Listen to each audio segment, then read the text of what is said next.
Red Sox clinch. Jack's faking his excitement. I'm in my bathroom right now. This is ridiculous. Emergency pod. First time ever doing an emergency pod.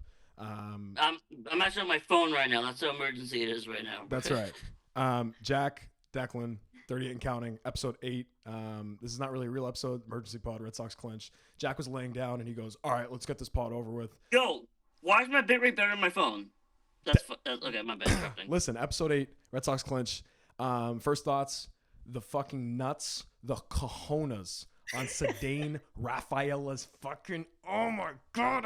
My god! You just know it, bro. Just tell me one person on that team who wasn't equipped to rip the fuck out of that ball off the wall. Yep. When he hit that ball, it was like, kiss it goodbye. That ball's in center field. I thought that was gone. Jack. Deepest part. Crazy is we're doing emergency pod and Jack's notifications are still on. Think about that. Yeah, never goes away. Exactly. You're damn right, bro. My internet in this. Well, why is the bitrate on my phone better than my laptop? That's bad. The funny thing is, Declan's frozen on my end. What? Are you? Oh, he's not frozen on my end. Anyways, Declan. Oh, you got bad bitrate. Oh wait, hold on. Declan, tell me thoughts on the game, just 1 through 9. Bro, just like the cojones, bro. By the way, going down 3-0, and what a fucking call by Corey. You know what? I'm gonna hook Harrison, and then I'm just gonna go. What was it? 5 bullpen? 5, bro. By the way, why is Tanner Houck doing that shit for, bro? What is that? Like, what does Tanner Houck sell you, bro? By the way, shout out Tanner Houck, the man who's got to play baseball. Demon. Bro, what a call by Alex Cora to just hook him in the third and just put in just 5 or 6 bullpen guys, just one after another. Everyone did their damn part. So you fucking do it, bro. By the way, come back. Jared Rand's the GOAT. Demon. Don't care. He's Bro. a demon. Demon. Nathaniel Lowe. Demon. Demon. Masaki Yoshida. Demon. All Trevor Story, even though he didn't do anything, still a demon. Wally, demon. Oh, okay, ruined it. But Aroldis Chapman. Oh, Garrett Whitlock. Yo. demon. Jack, what was your problem with Aroldis Chapman in this outing? Give me your. What was the problem with Aroldis Chapman? I didn't have a problem with Exactly. Aroldis. Because he's a demon. That's why. Garrett Whitlock. Demon. Garrett Whitlock. Demon. Tough. Can I Justin Slayton. Demon. All right, Declan. Jack, vibes in the game. Vibes in the game. It was I was out to dinner, unfortunately, but I was watching it on ESPN, the game cast. I was getting worried. It was one of those 0-0 games through 5. It was nerve-wracking, honestly, when I got home and I saw we were down 3-2 and then we tied it 3-3 in the bottom of the 9th and Cedane was up. I was like, look, if there's a time, it's now, right? And I said, I actually had O'Brien's voice in my head when he walked it off against the Rays. That's right. That's right. A swing and a drive. That's right. Big call. I didn't even. By the way, I don't even know what the guy's calling Apple TV was. I was literally screaming the whole time. Same. So I couldn't. I didn't even know what he said. I don't even know what he said. I want to give my thoughts just quickly. I mean, the whole game, I was watching it like a playoff game, which we deserve. Yes. That. We deserve that. We talked about this. Halal and Hickey last year. We're talking about predictions for the season. They're at 87 wins now. 88. They're at 88 wins now. 88 wins. But they could That's get right. 98. And we talked about how important it is. Jack brought it up. Declan brought it up how important it is. October baseball returns to Fenway. Jack, the energy we've been talking about for 4 months, the lows, this team and the Apple TV broadcasters, they were bad, but they had one good call where they said this team had all the excuses. They had everything they could have bent to. They could have said, we traded Devers. We lost Anthony. We lost Marcelo. We lost Casas. Our rotation's gotten beaten and battered. This team had all the excuses, and they had the cojones, the fucking nuts to be in this spot and to make the postseason for the first time since 2021.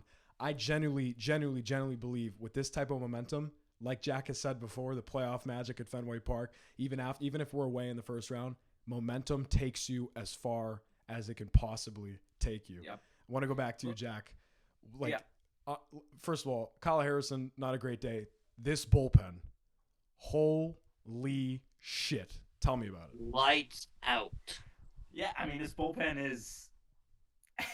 I mean, I think Declan literally just said it for me. Lights out. I mean, you have Chapman, who's literally nails uh, to close out the game and just does his thing, and all these relievers doing,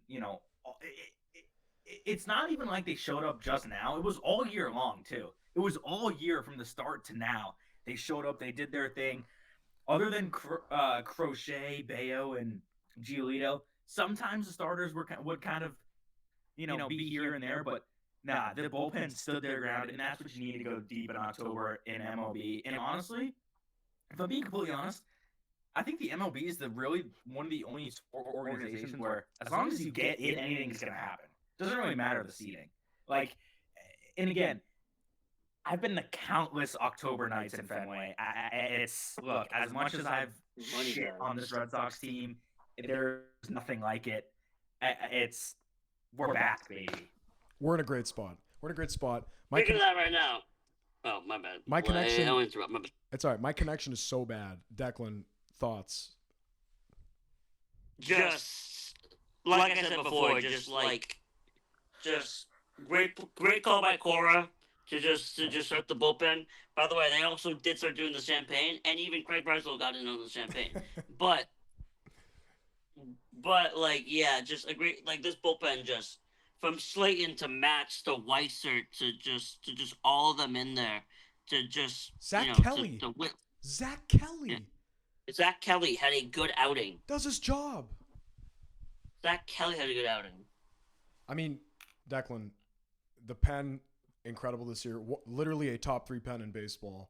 Yes, yes. Great news that came prior to this game. Mark Cerullo on Twitter. Marcelo Meyer is back doing baseball activities, which means he will be back for the postseason, which is huge. Really?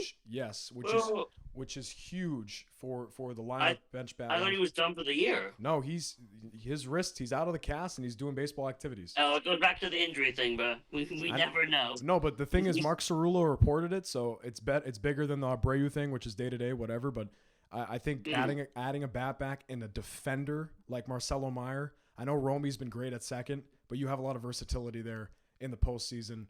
Matchups, whatever. Again, we will get to that next Tuesday. Oh, nice. Next Tuesday, we will be in person. Declan will not be there in person, but me and Jack will be watching the first wild card game at the Halal residence. I will be there remotely, though. Declan will join remotely. We'll have guests. It will be a great time. Jacko? Yeah, look, I think it's important for us to just give some credit to the front office because we were hard on them. We were hard on them all year. I know I was, especially as high as you can go, from the owner of a $90 million yacht. But look, you gotta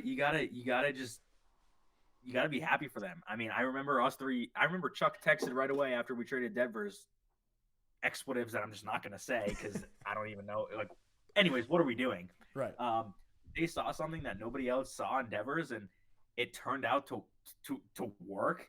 And it's just we're in the postseason. Like, I can't even believe. Like, look, I was still hard on them all year. I'm still going to be, but it's cool to see. It really is cool to see how they battled. I want to say the balls on Craig Breslow right after that trade to say we're going to look back at this trade and win more games than we expected, to then clinch the postseason and watch Rafi Devers hit 30 home runs for no reason and not make the postseason. And then get eliminated yesterday. Exactly. I mean, it's unbelievable. We're just about reaching the 10-minute mark on this. Any closing thoughts before we wrap up and head to our next Tuesday episode, which is going to be at the Hall residence? Any thoughts from you guys before we wap this up? Fucking playoffs, baby. Look, man, I think this is really, honestly, this is gonna spark a fire in this Red Sox team. I think Crochet, whoever gets the start in game 1 of the wild card is gonna. It's gonna be Crochet. There's no doubt. I saw something moving my camera. I was like, uh-oh, but it was my dog. Yeah, it's gonna be Crochet. Look, he's been nails all year. I think this is gonna literally spark a fire into him. Be like, this is where I want to be, right? Like, I just beat my former team to get into the playoffs,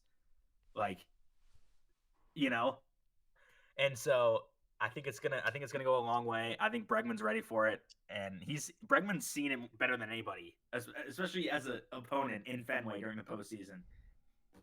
It's gonna be fun to watch. I can't wait for Tuesday, and I can't wait to hear swing and a drive. Well, no more Although OB. he doesn't have the No more OB in No the more playoffs, but But hey, I take back what I said about this team. They proved me wrong, but we'll see what happens in the postseason. It's cool to watch. It was cool to fight. Declan before to me. Well, like, I know it's a corny cliche thing, but like, it really does mean something to me. As a person who's so invested in this team, and like, my emotions always rise when I watch any of my teams. Like, my emotions are very high. But just We do. Just you see what it means. You see what it means, like, but you also see what it means as players. Like Sarah literally after Triple goes down like, on his knees and like on the bag, and you just see Hold on. how much it means to them. We're echoing like crazy. Like this is what happens when I'm streaming from Yeah, my we are. bathroom. We're streaming from my bathroom. Let me. Okay, hold on. We're still. Declan, could you talk real quick? Yeah. Oh my, it's echoing like crazy.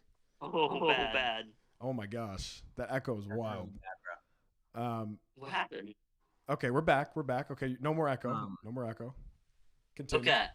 No, but it just fucking really means just fucking everything. It means everything. Just like fuck them, like all that shit, turbulence, fucking locked in, bro. All that bullshit, and just like I'm just so proud for this group as a whole because they've gone through the struggles. Like so many players, like last year.